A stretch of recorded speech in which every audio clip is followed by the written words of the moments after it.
नमस्कार, आप देख रहे हैं वीके न्यूज और मैं दुष्टर उपाध्याय। हाल ही में अरुणाचल प्रदेश से बीजेपी सांसद तापिर गाव ने खुलासा करते हुए कहा था कि चीनी सेना ने लाइन ऑफ एक्चुअल कंट्रोल से करीब 100 किलोमीटर अंदर भारतीय सीमा में दाखिल होकर एक ब्रिज का निर्माण किया है। हालांकि भाजपा सांसद के इस दावे को भारतीय सेना ने पूरी तरह से खारिज कर दिया, लेकिन अब जो खबर सामने आई उसके मुताबिक एक बार फिर से भारत और चीन के बीच सीमा पर तनाव बढ़ गया है। तनाव भी इतना बढ़ गया कि बुधवार को दोनों देशों के सैनिकों के बीच धक्का मुक्की तक हो गई।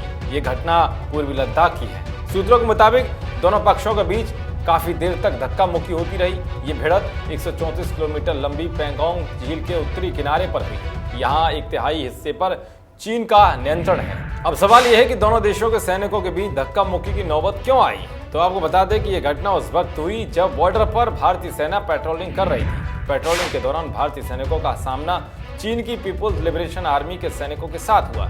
चीनी सैनिकों ने इलाके में भारतीय सेना की मौजूदगी का विरोध किया। इसके बाद दोनों तरफ के सैनिकों के बीच धक्का मुक्की होने लगी। बुधवार देर शाम तक दोनों देशों के सैनिकों के बीच ये संघर्ष जारी रहा। तो वहीं इस धक्का मुक्की पर भारतीय सेना ने जानकारी देते हुए बताया कि दोनों पक्षों के बीच बातचीत के बाद तनातनी की स्थिति खत्म हो गई है। बता दें कि लद्दाख को केंद्र शासित प्रदेश बनाने के बाद भारत के फैसले से चीन बौखलाया हुआ है और यही कारण है कि इसने फिर से सीमा पर तनातनी का भी माहौल पैदा करना शुरू कर दिया है। दरअसल भारत सरकार की ओर से जम्मू कश्मीर को 2 भागों में बांटे जाने की प्रक्रिया पर चीन ने आपत्ति जताई थी। चीन ने लद्दाख को जम्मू कश्मीर से अलग कर केंद्र शासित प्रदेश बनाने के भारत के फैसले को अस्वीकार्य बताया था। हालांकि भारत सरकार ने चीन के विरोध का जवाब देते हुए कहा था कि भारत का आंतरिक मामला है, इसमें किसी भी अन्य देश को दखल नहीं देना चाहिए। आपको ये बता दें कि पैंगोंग झील के उत्तरी किनारे पर विवादित फिंगर 5 से फिंगर 8 इलाके में 15 अगस्त 2017 को भी दोनों देशों के सैनिकों में झड़प हुई थी, जिसमें पत्थरों और लोहे के रोड का भी एक दूसरे के खिलाफ इस्तेमाल किया गया था।